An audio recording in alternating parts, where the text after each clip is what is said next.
5 years after leaving the royal family, Harry and Meghan have only succeeded in one thing: isolating themselves. They have strained the royal family, and gradually people have turned away. There is nothing left to hide. There are no more secrets, no more royal glamour, just stories, one after another, louder and louder. Everything they had, their reputation, their image, their sympathy, has been drained. And as the criticism has grown, those who once supported them have begun to leave. So, what's left? That April, the global media exploded.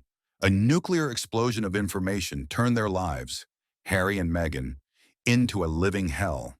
From the highest levels of the royal family, people began to say, these are no longer real memories, but a stage show designed to attract attention. And from there, their reputation plummeted. Harry became a laughingstock in the eyes of the public, and perhaps he himself realized it. In his later appearances, his eyes always seemed tired, as if searching for a way out. The story had changed. In America, and where money and image speak, they were no longer symbols of freedom, but merely products of the entertainment industry. The Harry and Meghan brand was in free fall. The more they talked, the more they shared, the more they were shunned. From shock to Hollywood dream. In early 2020, when they announced their departure from the royal family, the whole world was stunned. There had never been a couple like them, famous, loved, and seemingly having it all. Everyone was curious. What would their next step be? When they arrived in the U.S., they temporarily stayed in Tyler Perry's lavish mansion, a start that couldn't have been more splendid. From there, their new dream began to take shape, to become A-list Hollywood stars. And then they found their own paradise, Montecito, where every hill, every villa exuded breathtaking luxury. Their neighbors were Oprah Winfrey, Katy Perry, Gwyneth Paltrow, the most powerful names in America. That was the world Meghan had always longed for. The world of fame, of the spotlight, where she could become a real star. At that time, everything was full of promise. The media eagerly awaited, Hollywood speculated. Everyone asked, what will Harry and Meghan do next? But then instead of shining, they gradually became symbols of disorientation. That Hollywood dream, which seemed so brilliant, was gradually fading away. The Golden Age. There are countless stars in Hollywood, from Tom Cruise to Brad Pitt, who are global icons. But even they don't have what Harry and Meghan once had, a connection to the throne. It's something money can't buy, a symbol of power, tradition, and prestige. Just by touching it, you're different. And that's what made Harry and Meghan so much more than just a celebrity. They were global icons, part royal, part public figure. At the time, the Sussex brand had never been stronger. The world watched. Hollywood was stunned. Streaming platforms, especially Netflix, quickly recognized its value. This was the era of multi-million-dollar contracts, and no one was more expensive than Harry and Meghan. Power, tragedy, and untold story. It was believed that their trip to America would usher in a new era, one in which they would escape the royal family, find freedom, and write their own story. But then, things took a turn. Megxit, the media explosion of the century. Just a few months later, the rumors started. Everyone sensed that they were not really happy. In January of that year, after a 6-week holiday in Canada, when they were absent from Christmas with their families, the press began to question. And then, The Sun broke the exclusive. Harry and Meghan are leaving the UK. The phrase Megxit appeared, and within hours it became a global shock. Harry and Meghan themselves confirmed the news on their social media. TV channels simultaneously broadcast the urgent news. The British press called it the front page of the decade. Buckingham Palace was completely passive. No one was warned. Urgent meetings, phone calls in the middle of the night, all in chaos. Sandringham meeting, and the door closed. The incident shook the royal family. According to those close to them, Queen Elizabeth II was completely unwarned. A real shock. She immediately called the Sandringham Summit, an emergency meeting unprecedented in modern history. Outside, hundreds of reporters and satellites covered the Norfolk sky. Inside, the atmosphere was suffocating. Harry and Meghan were determined to leave. And what angered the royal family the most was that they announced it on social media without any process. Prince Philip was so angry that he refused to attend the meeting. He considered it a betrayal of tradition. The Queen, Prince Charles, and Prince William still tried to save the situation, hoping Harry would calm down. But Harry was steadfast. We still want to serve the Queen, but we also want financial freedom, to be our own boss. An idea that sounded reasonable, but completely contrary to royal principles. The Queen knew better than anyone. You cannot commercialize the royal family for personal gain. She was decisive. Either stay in the royal family or leave. There is a no middle way. Finally, after hours of negotiations, the decision was made. Harry and Meghan officially left the British royal family. No more Royal Highness and Princess, no more budget, no more ceremony. The royal door closed, and from then on, they officially became outsiders. A new life and the price of freedom. Soon after the conference, the Queen requested that all procedures be completed as quickly as possible so that the news would not leak further. Buckingham Palace issued a rare statement. The Queen regrets, but respects, Harry and Meghan's decision. However, it is worth noting that was never what they really wanted. They just wanted a half-in, half-out status, still members of the royal family, but free to pursue their own personal activities. However, that went against all the principles of the British monarchy. No one in the palace, including Prince Charles or Prince William, expected that they would eventually leave the UK to start a new life in California. There they set up Archewell, an organization with two parts, content production and charity. From here, big contracts appeared one after another. Netflix, Spotify, memoirs. In a short time, Harry and Meghan became a money-making brand. But then, that dream quickly faltered. As they told their story in America, especially in their high-profile interview with Oprah Winfrey, public opinion began to shift. The more they shared, the more they lost sympathy. Even those within the royal family warned they're about to do real damage. And they were right. When the interview aired, the world, especially the British royal family, was shocked by the unprecedented revelations. The story that had once made them sympathetic now alienated the public. The dream of freedom turned out to be difficult. They left the royal family, but never escaped its shadow. The interview with Oprah Winfrey was like a nuclear bomb detonated in the heart of the British royal family. Many said it was the moment Harry and Meghan felt they had finally been heard, as if justice had been served. But for the royal family, it was the biggest blow in decades. Before that, the public had only shared a few fragments. Meghan admitted during a tour of South Africa that she was not okay, and Harry said his relationship with his brother William was on different paths. But just 18 months later, sitting in front of Oprah, the two had thrown open the door to the harem, making accusations that shocked the world. One of the moments that made the public sit up was when Meghan revealed a member of the royal family had expressed concerns about the skin color of their unborn child, Archie. The statement was like a deep cut into the standard image of the British royal family. Many viewers were stunned, many were angry. Some saw it as a courageous accusation, but many saw it as a vicious attack aimed at destroying the reputation of the House of Windsor. One even commented, "It wasn't a story, it was an act of deliberately burning down the royal family." Since that night, public opinion has been fiercely divided.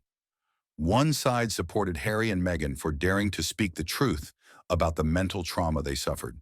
But the other side said they had gone too far, pushing their father, Prince Charles, and brother, Prince William, under the bus just to protect their personal image.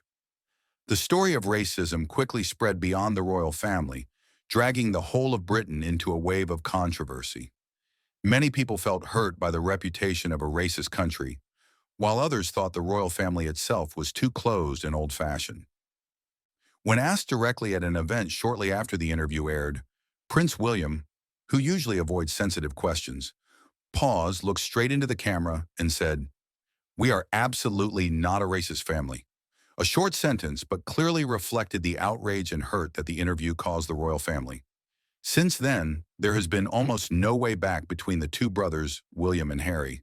And at Buckingham Palace, silence is the way they chose to face the storm called Oprah Winfrey. After the interview with Oprah Winfrey, the world was almost divided in two. In Britain, public opinion fell into an unprecedented, fierce debate.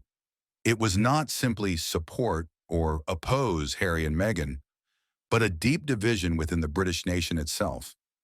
Those who loved the royal family felt betrayed. They thought Harry had turned his back on tradition, and Meghan had turned family matters into a weapon.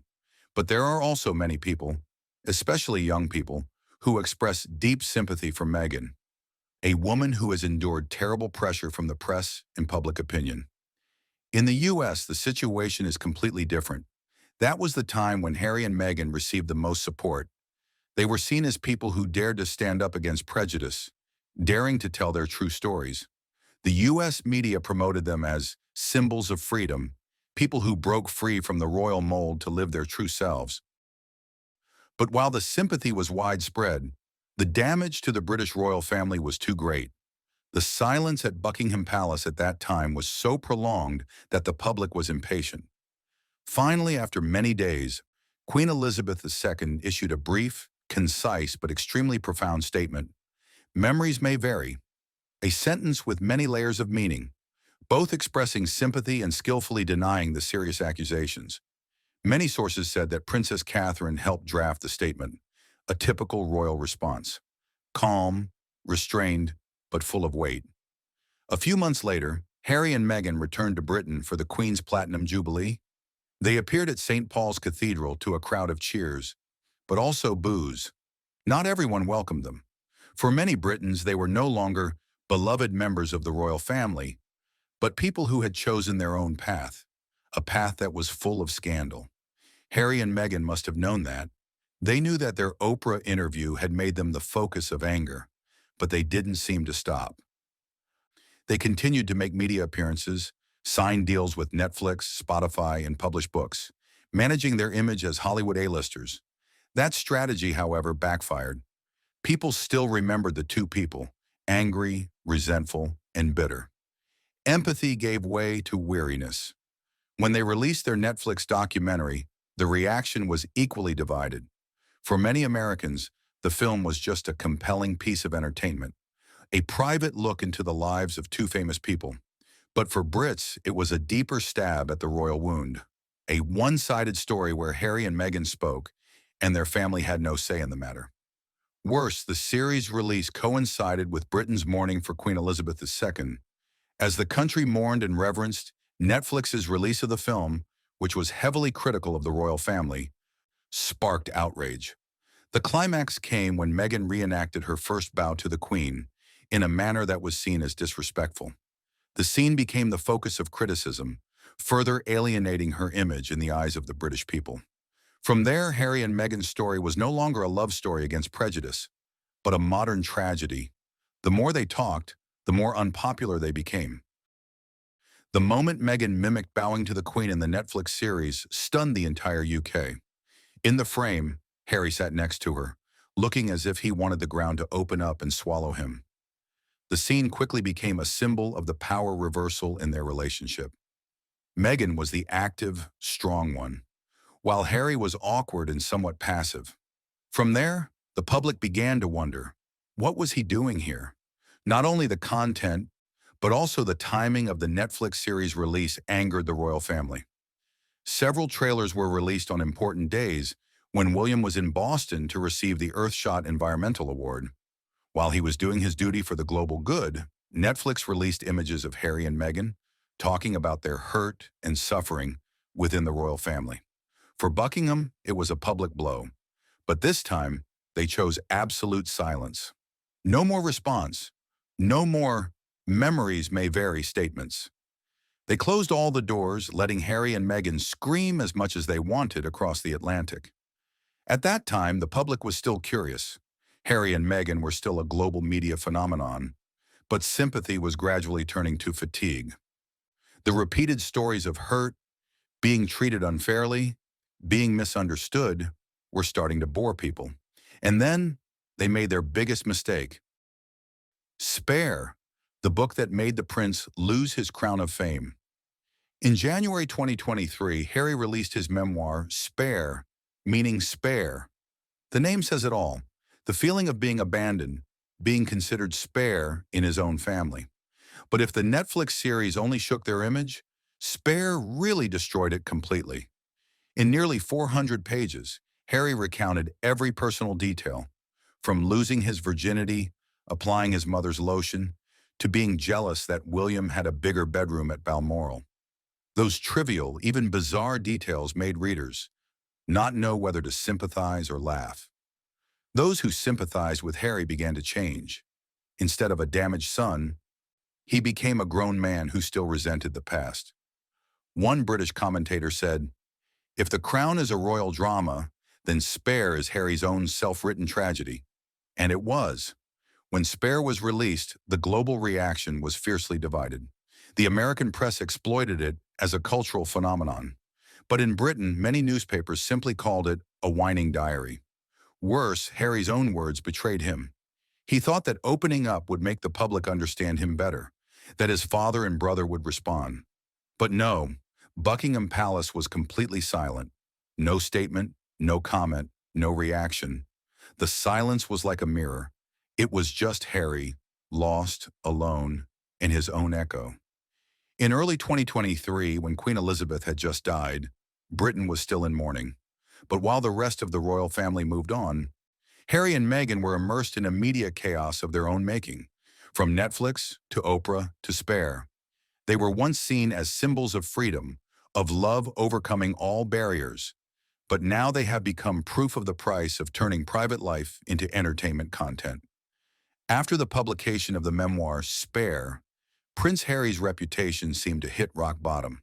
The overly personal details, like losing his virginity, using his mother's cream, or complaining that his brother had a bigger bedroom, made the public no longer see him as a wounded royal, but as a man complaining about his own privilege.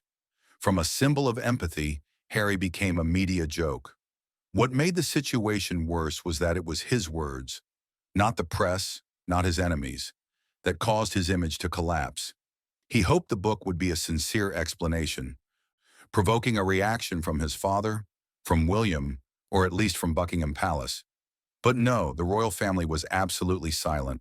No reaction, no statement. Harry fell into complete isolation. By 2023, with the Queen dead, the Netflix series and the book Spare both released, people were starting to feel enough. From curiosity, the public turned to fatigue. Too much whining, too much sharing. Late-night comedy shows began to mock the couple, and then South Park released an episode that parodied the couple, traveling the world to demand privacy, a vicious jab. Even in the US, where they had been the strongest supporters, sympathy was fading. People were beginning to see the hypocrisy of calling for privacy while constantly appearing in front of the camera. The climax was the collapse of the Spotify deal. After Meghan launched the podcast series Archetypes, the seemingly $100 million contract ended quickly. Initially, both sides announced their separation amicably, but shortly after, Spotify internals revealed that Harry and Meghan were lazy, unable to do their jobs. One director even called them grifters, an insult that was unprecedented. At that time, their reputation in Hollywood, which was considered Meghan's territory, began to seriously crack. From being symbols of breaking away from the royal family, they were seen as people who were not capable of standing on their own, relying only on their old reputation. After the Spotify deal fell through, Harry and Meghan faced a new challenge. This time not from Britain, but from Hollywood, the land that had once welcomed them so warmly. Initially, this was where Meghan started her career, where she was most loved.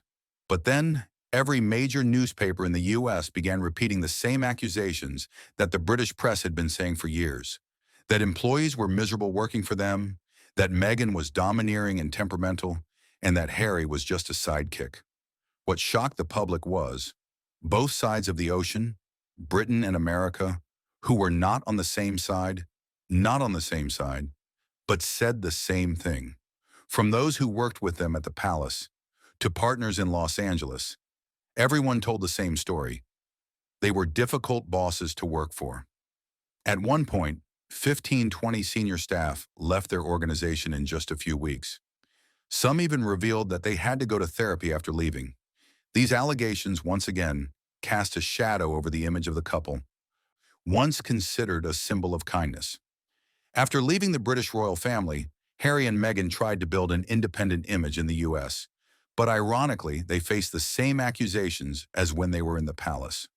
Major US newspapers began to publish negative information, claiming that their staff were subjected to a harsh working environment, with some even having to seek psychological therapy after leaving the company. Previously in the UK, Meghan had been accused of being a difficult boss, and now in the US, similar rumors were reoccurring. Inside sources revealed that many competent staff, from 15 to 20 people, left in just a few months. And the fatal blow was when Vanity Fair magazine published a 1,000-word article dissecting the couple's work and treatment of staff. The article even quoted some people saying that working with Meghan was such an unbearable experience that they had to leave their jobs. Although Meghan completely denied the allegations, the fact that many different sources told similar stories gradually made the public lose trust. From a supportive position after leaving the royal family, Harry and Meghan's image fell freely in the eyes of the American media. The Vanity Fair article was seen as a turning point, reflecting that American public opinion had shifted from sympathy to criticism and suspicion of their true motives. Not only were their personalities questioned, their commercial projects such as Archwell, Spotify, Netflix also failed to meet expectations. Many people in Montecito, where they live, expressed discomfort because the couple attracted unwanted attention to the area, making this small community the center of media attention. According to Vanity Fair, people who attended meetings with Harry and Meghan during their pitches for Netflix and Spotify even ridiculed the lack of depth in their proposals, calling them shallow and unimaginative. When Vanity Fair published its critical article, the details showed that Harry and Meghan's ideas for collaborating with Netflix and Spotify were truly unimaginative. One person who attended the meeting shared that they came up with ideas that were so stupid it was unbelievable. This caused the American media to start changing their attitude.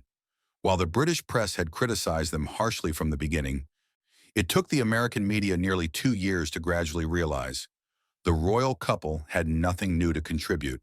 When a famous commentator called them invisible celebrities, everything seemed to have hit rock bottom. In a country that values commercial value, if you don't create something of value, you'll quickly be forgotten. And that's exactly what's happening with Harry and Meghan. While the Netflix series Harry and Meghan was a huge hit, with huge viewership, everything that followed has flopped. Projects like Live to Lead, Heart of Invictus, and Meghan's animated film have all failed to resonate, and some have even been canceled before they even started filming. In fact, they only really have value when they're still tied to the royal story. Once that element is gone, the Harry and Meghan brand seems to lose its appeal. As one source commented, they exposed all their secrets in the first year, and then there's nothing left to tell. Once you've told everything, the mystery, the thing that keeps people curious, is gone. And now in the eyes of Hollywood, they are no longer the A-list stars they were expected to be. They crave to attend prestigious events and parties, but are hardly invited because no one really trusts or needs them anymore. Across the Atlantic, the British royal family sees them as outsiders, and in America they have nothing to exchange or exploit. After publicly criticizing the royal family, their image is tarnished. They become outcasts in both worlds. In that context, observers believe that the only way for them to survive is to separate their personal brands. Instead of appearing together in every project, Harry and Meghan have to find their own way, trying to escape the shadow of the royal tragedy. Harry was once seen as an angry person, while Meghan was seen as a whiner. Both understand that if they continue to maintain this image, they will not be able to survive in Hollywood, where reputation is built on charm and the ability to recreate value. That is why, in the past 6 to 9 months, they have almost disappeared from the media. Not appearing in public, not speaking, not attending events seems to be a temporary hiding strategy. And then a new turning point came in 2025. Meghan suddenly returned to Instagram, even though she had previously declared that she would never use social media again. This move is seen as an attempt to reinvent her personal image, separate from the Harry and Meghan brand, and could be the beginning of a new phase in her career. After months of silence, Meghan Markle suddenly reappeared on social media, introducing herself no longer as the Duchess of Sussex, but as an independent businesswoman. She announced that she had left the royal family behind to focus on her own path, affirming the image of a strong, confident, and self-possessed woman. In this reappearance, Meghan sent thanks to those who welcomed her warmly and kindly, clearly showing her determination to restart her career after tumultuous years. Observers commented that, after many stumbles, they finally found their way. But at the same time, the biggest challenge also began: how to prove their true value outside the royal story. In both the UK and the US, the public agrees that Harry and Meghan cannot live on the same stories forever. It has been 5 years since they left the royal family, and now they have to prove that they can stand on their own 2 feet. However, it will not be easy. They have made many mistakes in the past, from choosing the wrong partners, to having a messy media strategy, to letting emotions overwhelm their brand image. Now they need a sustainable direction instead of constantly announcing new versions to attract attention. A source said, "The public will not wait patiently for them to come back. They only have a few last chances to refresh their image." Meghan is now considered a professional, in good control of her message and image. Many people praise her as smooth and confident. Although in the UK, many people think that her perfection makes her distant and inauthentic. Harry, on the other hand, seems to have lost his way. He has not appeared much, nor has any projects really stood out. People only heard that he still holds a role at the skills training company BetterUp, but hardly any specific activities have been announced. And so the question began to appear: where is Harry? What is he doing? Some commentators even said, the risk of history repeating itself. Previously, Harry felt that he lived in the shadow of his brother, Prince William. Now he is at risk of becoming extra in his own relationship with Meghan, who is increasingly strong, independent, and is taking the spotlight. Meghan Markle's return to Instagram quickly took the media by storm. In just a few hours, her new account attracted millions of followers. But this time, Meghan didn't talk about the royal family, didn't mention drama, didn't mention the past, but focused entirely on her image as an elegant, inspirational businesswoman. She introduced a new lifestyle brand, collaborating with fashion, cosmetics, and organic food brands, all presented in a sophisticated, luxurious, California feminist style. The American media called this version Meghan 2.0, a mature Meghan in control of her message, and seemingly learned the bitter lessons of her early years in Hollywood. Meanwhile, Harry appeared much less. He focused on social activities, seminars on mental health, programs for veterans, and occasional solo appearances at charity events. But the US media has described him as lost and faded, as the public has lost interest in the damaged prince narrative they have heard over and over again for years. One media analyst put it bluntly: Meghan knows how Hollywood works. She is a digital person. Harry, though he has left the royal family, has not really escaped his own shadow. The story between them is no longer against the royal family, but an internal struggle between two different directions. Meghan is building her personal brand as a feminist and style icon, while Harry is trying to maintain his identity in a world that no longer offers the spotlight. In the US, many newspapers describe Harry's silence and Meghan's dynamism as a sign that the couple are on two different paths. Although no official announcement has been made, they are increasingly seen apart, and that has fueled speculation about a future brand split. However, one thing is clear: Meghan is in control of the game. She understands that audiences are no longer interested in the same old palace stories, but in how a woman who has been damaged can reinvent herself and succeed on her own terms. She has invested in a lifestyle brand, launched a new podcast, appeared on the covers of Vogue and Forbes Women, and has been described as a model of recovery and reinvention. And perhaps for the first time since leaving the royal family, Meghan Markle is truly in control of her own narrative. Meanwhile, Harry's future remains a question mark. He no longer has a place in the royal family, nor a presence in Hollywood. Although still British princes in the public eye, the spotlight now belongs to someone else, to Meghan.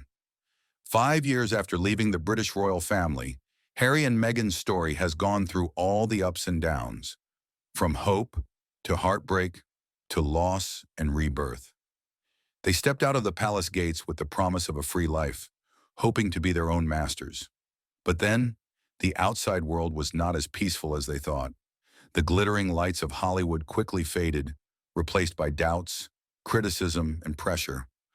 Both tried to reshape their image, from royal deserters to symbols of courage and independence.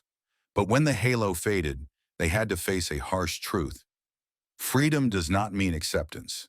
Meghan, after all, found her own path. She turned her trauma into energy to reinvent herself, becoming an entrepreneur, a modern woman, no longer defined by the title Princess of Sussex. And Harry, who once left the throne to protect love, now has to learn to find meaning for himself in a world that no longer has room for lost princes. They were once symbols of rebellion, of freedom, of the desire to escape the royal chains.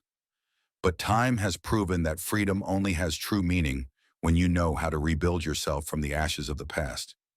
Maybe they have lost many things: reputation, trust, and partly the love of the public. But maybe this is just the beginning of their second journey, a journey no longer to fight against anyone, but to find themselves.